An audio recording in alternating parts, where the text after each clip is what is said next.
This is the IELTS listening test. You will hear a number of different recordings, and you will have to answer questions on what you hear. There will be time for you to read the instructions and questions, and you will have a chance to check your work. All the recordings will be played once only. The test is in 4 parts. At the end of the test, you will be given 10 minutes to transfer your answers to the answer sheet. Now turn to Part 1. Part 1. You will hear a man phoning the owner of a holiday cottage. First, you have some time to look at questions 1 to 6.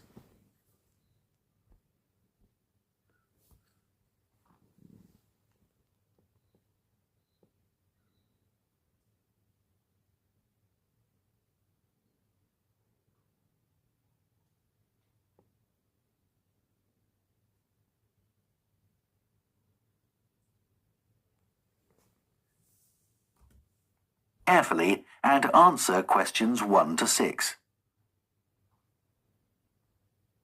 Hello? Oh, hello. I was hoping to speak to Jack Fitzgerald about renting a cottage. I'm his wife Shirley and we own the cottages together, so I'm sure I can help you. Great. My name's Tom. Some friends of ours rented Granary Cottage from you last year and they thought it was great. So my wife and I are hoping to come in May for a week. What date did you have in mind? The week beginning the 14th, if possible. I'll just check. I'm sorry, Tom, it's already booked that week. It's free the week beginning the 28th, though, for 7 nights. In fact, that's the only time you could have it in May.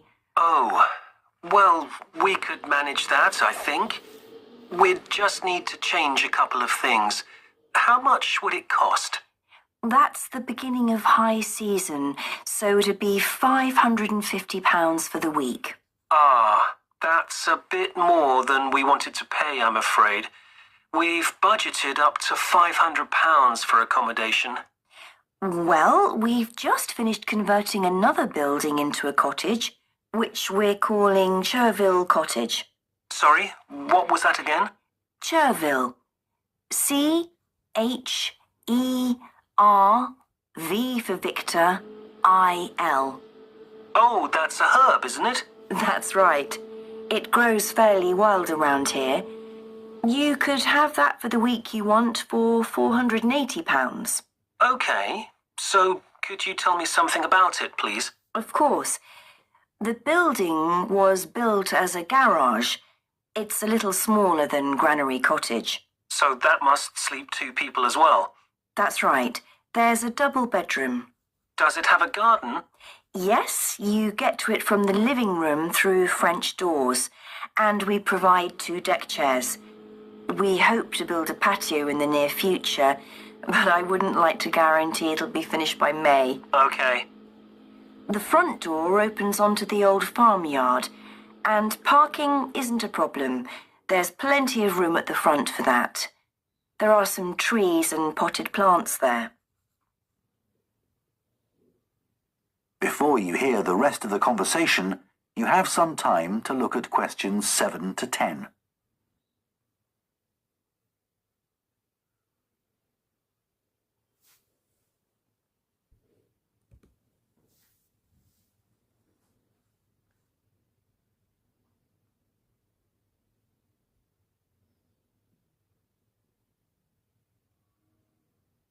Now listen and answer questions 7 to 10. What about facilities in the cottage? It has standard things like a cooker and fridge, I presume. In the kitchen area, there's a fridge freezer, and we've just put in an electric cooker. Is there a washing machine? Yes. There's also a TV in the living room, which plays DVDs too. The bathroom is too small for a bath, so there's a shower instead. I think a lot of people prefer that nowadays anyway. It's more environmentally friendly, isn't it? Unless you spend half the day in it. Exactly. What about heating? It sometimes gets quite cool at that time of year. There's central heating, and if you want to light a fire, there's a stove. We can provide all the wood you need for it. It smells so much nicer than coal, and it makes the room very cosy. We've got one in our own house. That sounds very pleasant. Perhaps we should come in the winter to make the most of it. Yes, we find we don't want to go out when we've got the fire burning. There are some attractive views from the cottage which I haven't mentioned. There's a famous stone bridge. It's one of the oldest in the region, and you can see it from the living room. It isn't far away. The bedroom window looks in the opposite direction and has a lovely view of the hills and the monument at the top. Well, that all sounds perfect. I'd like to book it, please. Would you want a deposit? Yes, we ask for 30% to secure your booking. So that'll be £144. And when would you like the rest of the money? You're coming in May, so the last day of March, please. Fine. Excellent. Could I just take your details so that I can... That is the end of part 1. You now have half a minute to check your answers to part 1.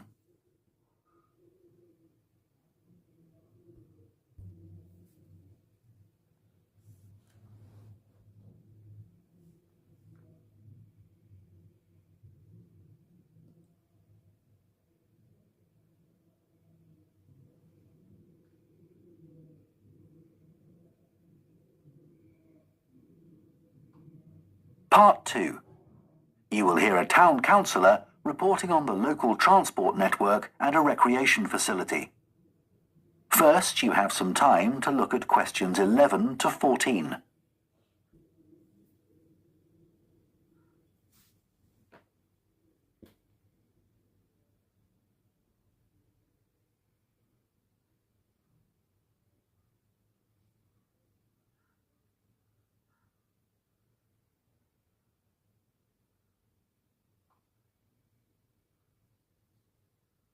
Now listen carefully and answer questions 11 to 14.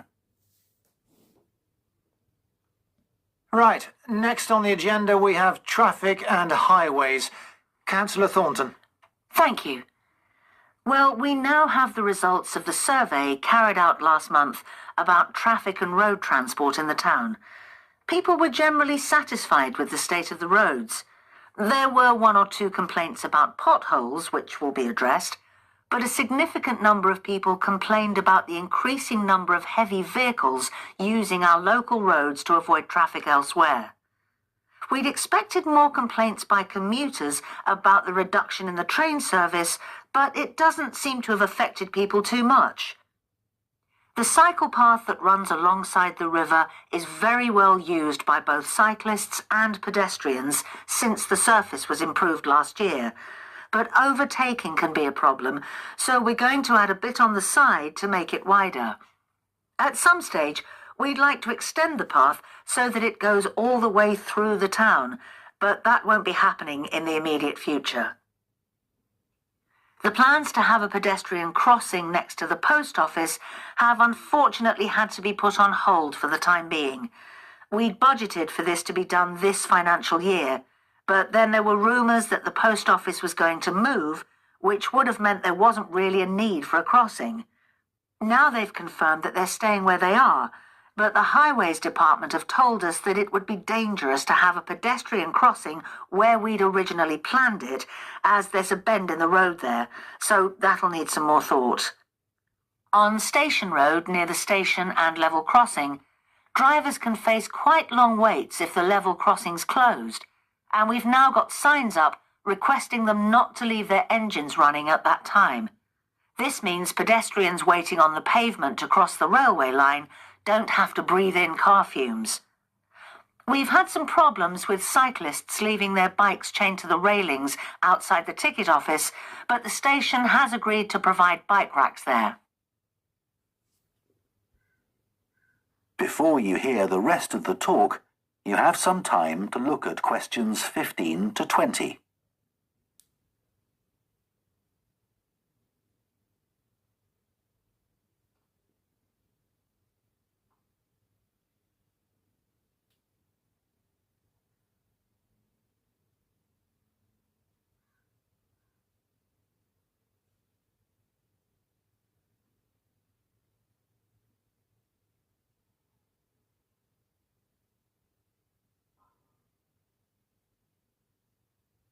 Now listen and answer questions 15 to 20.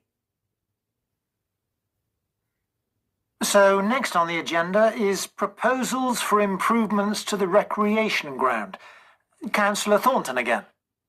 Well, since we managed to extend the recreation ground, we've spent some time talking to local people about how it could be made a more attractive and useful space. If you have a look at the map up on the screen, you can see the river up in the north and the community hall near the entrance from the road. At present, cars can park between the community hall and that line of trees to the east, but this is quite dangerous for pedestrians, so we're suggesting a new car park on the opposite side of the community hall, right next to it. We also have a new location for the cricket pitch. As we've now purchased additional space to the east of the recreation ground, beyond the trees, we plan to move it away from its current location, which is rather near the road, into this new area beyond the line of trees. This means there's less danger of stray balls hitting cars or pedestrians. We've got plans for a children's playground, which will be accessible by a footpath from the community hall and will be alongside the river. We'd originally thought of having it close to the road, but we think this will be a more attractive location. The skateboard ramp is very popular with both younger and older children. We had considered moving this up towards the river, but in the end we decided to have it in the southeast corner near the road. The pavilion is very well used at present by both football players and cricketers. It will stay where it is now, to the left of the line of trees and near to the river, handy for both the football and cricket pitches. And finally, we'll be getting a new notice board for local information, and that will be directly on people's right as they go from the road into the recreation ground. That is the end of part 2. You now have half a minute to check your answers to part 2.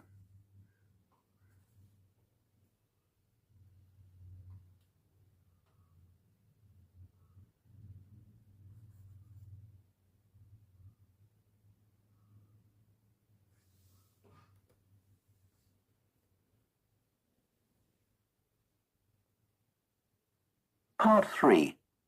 You will hear 2 urban planning students discussing bike-sharing schemes in different cities. First, you have some time to look at questions 21 to 24.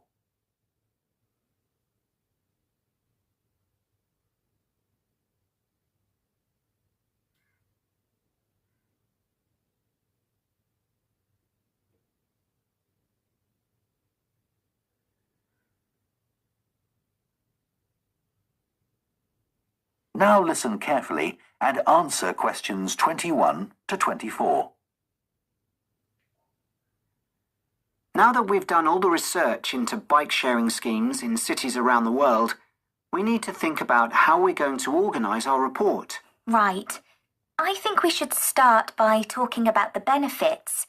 I mean, it's great that so many cities have introduced these schemes where anyone can pick up a bike from dozens of different locations and hire it for a few hours. It makes riding a bike very convenient for people. Yes, but the costs can add up, and that puts people on low incomes off in some places. I suppose so. But if it means more people in general are cycling rather than driving, then because they're increasing the amount of physical activity they do, it's good for their health. OK, but isn't that of less importance? I mean, doesn't the impact of reduced emissions on air pollution have a more significant effect on people's health? Certainly in some cities, bike sharing has made a big contribution to that, and also helped to cut the number of cars on the road significantly. Which is the main point. Exactly. But I'd say it's had less of an impact on noise pollution because there are still loads of buses and lorries around. Right. Shall we quickly discuss the recommendations we're going to make? In order to ensure bike-sharing schemes are successful? Yes. OK. Well, while I think it's nice to have really state-of-the-art bikes with things like GPS, I wouldn't say they're absolutely necessary. But some technical things are really important, like a fully functional app, so people can make payments and book bikes easily.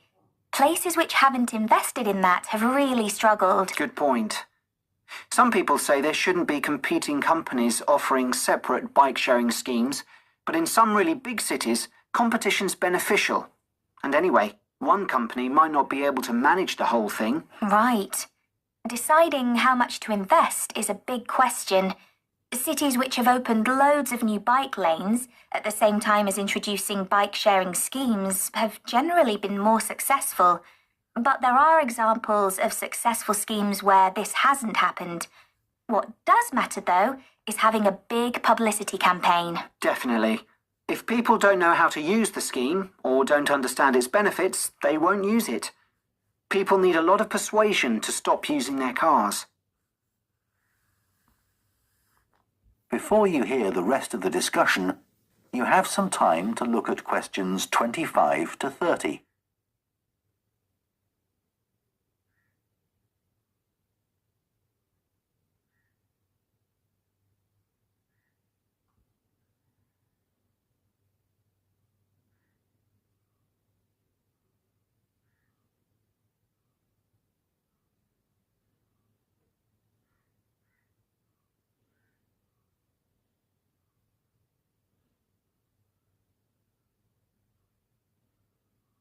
Now listen and answer questions 25 to 30.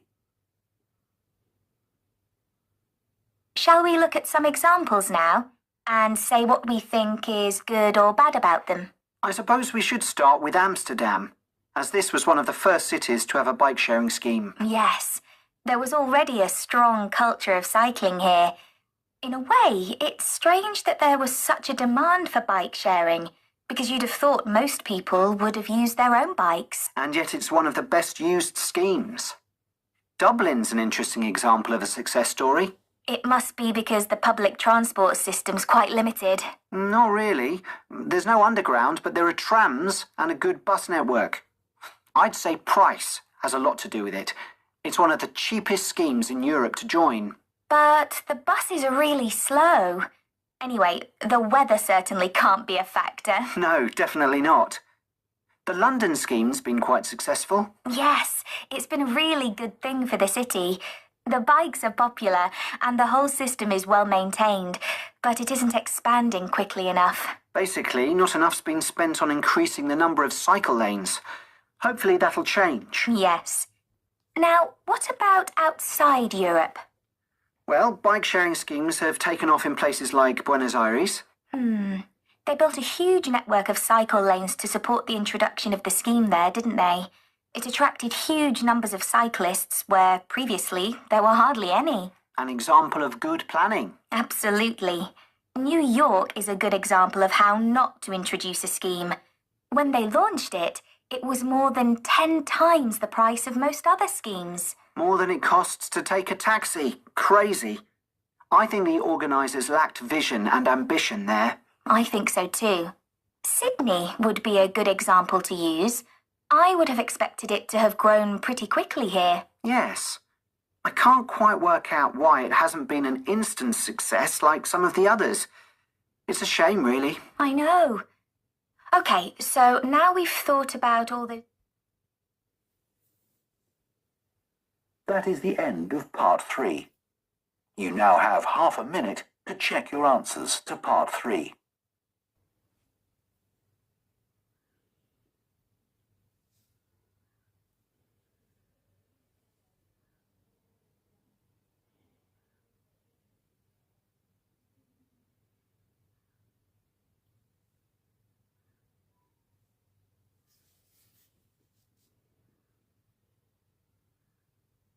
Part 4. You will hear part of an environmental science lecture about a large bird called the dodo, which is now extinct. First, you have some time to look at questions 31 to 40.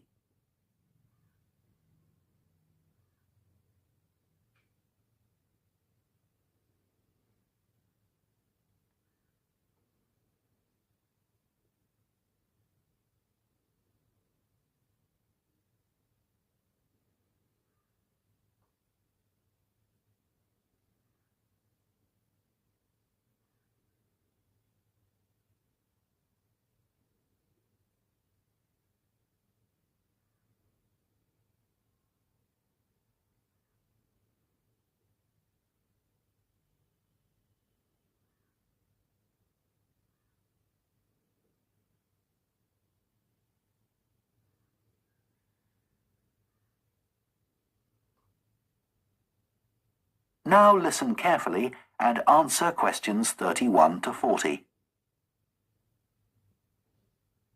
One of the most famous cases of extinction is that of a bird known as the dodo. In fact, there's even a saying in English, as dead as the dodo, used to refer to something which no longer exists. But for many centuries, the dodo was alive and well, although it could only be found in one place, the island of Mauritius in the Indian Ocean.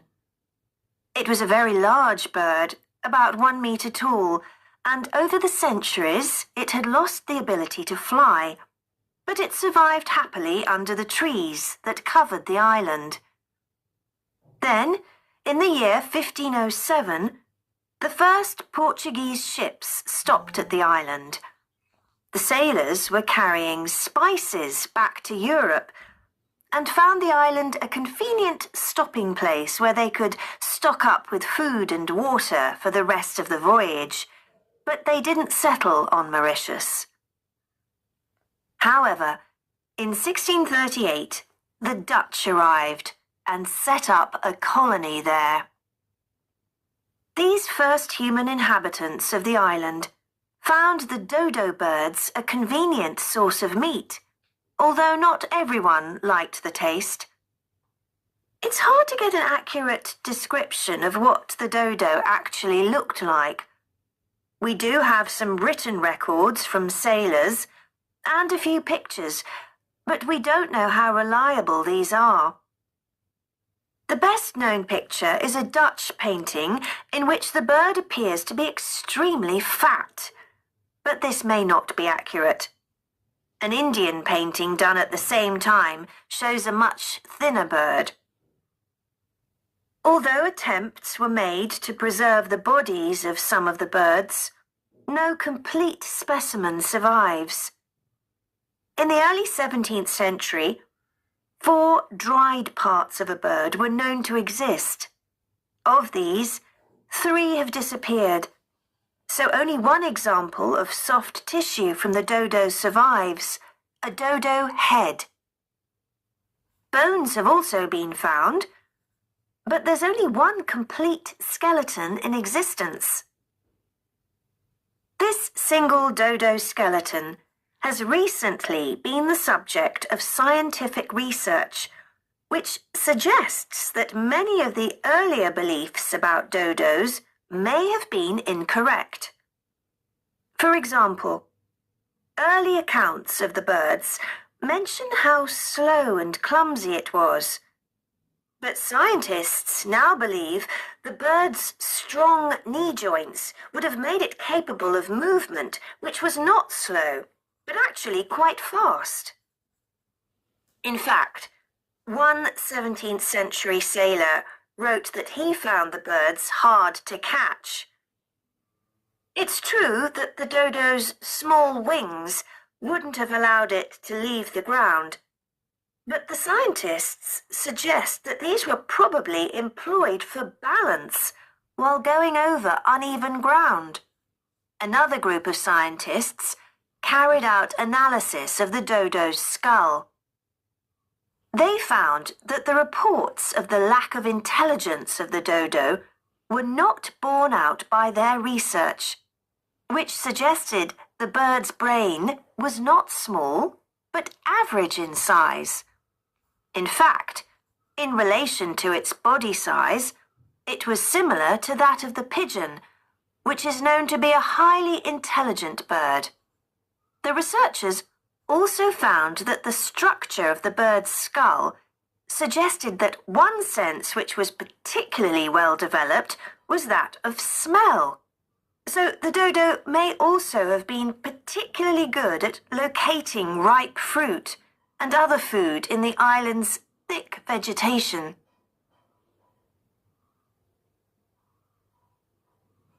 So it looks as if the dodo was better able to survive and defend itself than was originally believed. Yet, less than 200 years after Europeans first arrived on the island, they had become extinct. So what was the reason for this? For a long time, it was believed that the dodos were hunted to extinction. But scientists now believe the situation was more complicated than this. Another factor may have been the new species brought to the island by the sailors.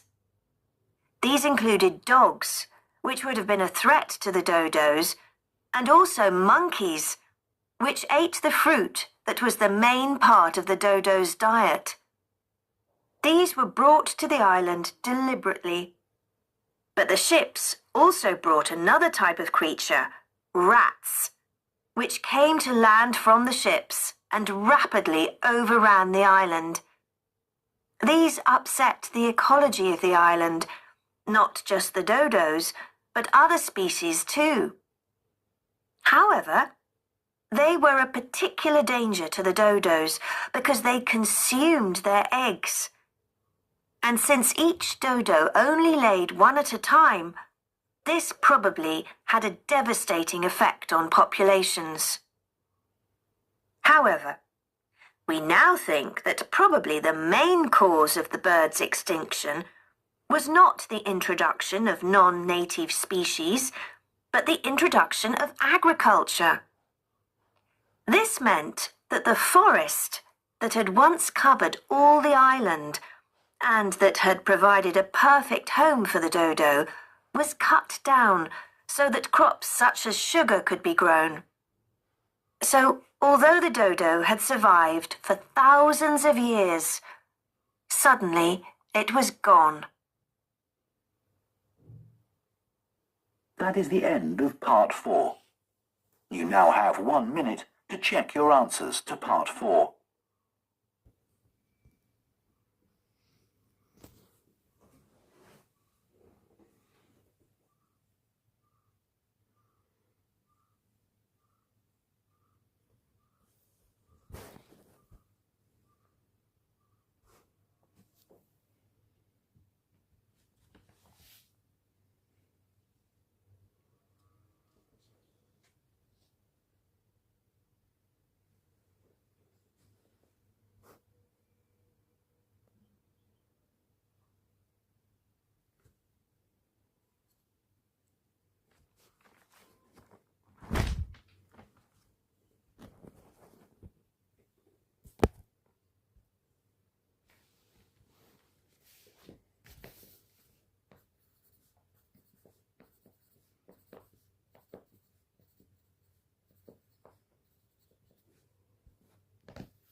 Your answers to the...